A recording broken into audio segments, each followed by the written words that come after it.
Bunda Nabi Isa alaihi salam yang bernama Maryam terkenal dengan ketaatan dan kemuliaannya dalam menjaga kehormatan. Maryam sangat taat dalam beribadah kepada Allah dan menjaga kesucian dirinya di mihrab. Mihrab merupakan sebuah tempat yang tertutup dan di sanalah beliau fokus beribadah kepada Allah. Tiba-tiba suatu hari ia dikunjungi oleh malaikat Jibril. Malaikat Jibril datang untuk memberitahu Maryam bahwa Allah akan memberi Maryam seorang anak laki-laki. Maryam merasa heran, sebab bagaimana mungkin ia bisa mengandung anak, sedangkan ia tidak pernah disentuh oleh laki-laki manapun. Ia merupakan wanita yang begitu menjaga kehormatan dirinya.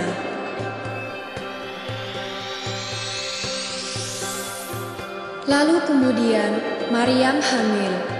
Hal ini membuat keluarga Maryam beserta penduduk menjauhi Maryam karena mereka berpikir bahwa Maryam telah berbuat dosa yang sungguh memalukan. Maryam pun terus berdoa kepada Allah, "Ya Allah, tolonglah hamba-Mu ini. Hamba yakin dan percaya atas semua takdir yang Engkau berikan. Berilah hamba kekuatan." Atas izin dan pertolongan Allah, lahirlah seorang bayi yang ada di dalam kandungannya. Bayi mungil dan suci itu diberi nama Isa. Saat salah seorang penduduk bertanya kepada Maryam, "Siapa nama ayah bayi itu?" Akhirnya bayi mungil itu menjawab, "Aku adalah hamba Allah," kata Nabi Isa yang masih bayi. Lalu orang-orang pun langsung terkejut mendengar jawaban bayi kecil itu. Bayi itu membuktikan bahwa Maryam adalah seorang perempuan yang suci, mengandung seorang bayi karena kehendak Allah semata. Setelah dewasa, Isa pun diangkat menjadi seorang nabi dan rasul. Isa berkata, "Sesungguhnya aku ini hamba Allah. Allah memberikan kitab suci Injil dan Allah menjadikan aku seorang nabi." Sebagai seorang nabi dan rasul, Isa bin Maryam juga dibekali berbagai mukjizat. Antara lain, ia dapat menciptakan burung dari tanah, dan mukjizat yang paling menakjubkan adalah ia dapat menghidupkan orang yang sudah mati. Namun, orang-orang yang melihatnya saat itu menyebutnya sebagai sihir. Nabi Isa pun juga sudah menjadi panutan bagi Bani Israel. Hal ini membuat para pendeta merasa iri kepadanya. Oleh karena itu, para pendeta menghasut pihak kerajaan untuk menangkap Nabi Isa dan akan memberikan hadiah yang besar jika ada orang yang membantu menangkap Nabi Isa. Maka pada akhirnya, Nabi Isa harus berdakwah secara diam-diam dan berpindah-pindah.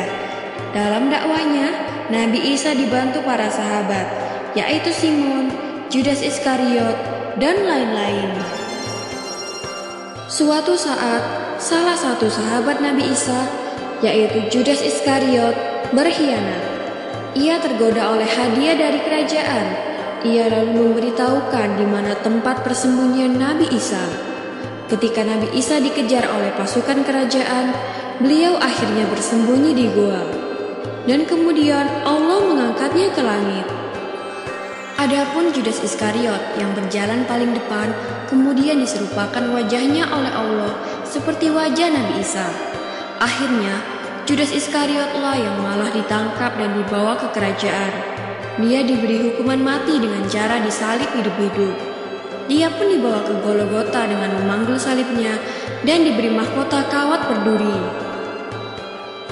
Begitulah akhir dari kisah Nabi Isa alaihi salam yang sejak dari bayi sudah diberikan kepandaian sehingga sudah mampu berbicara dan berbagai mukjizat yang sangat mengagumkan. Maha suci Allah atas segala kehendak dan kuasanya. Semoga kisah ini bisa bermanfaat bagi kita semua. Amin ya robbal alamin.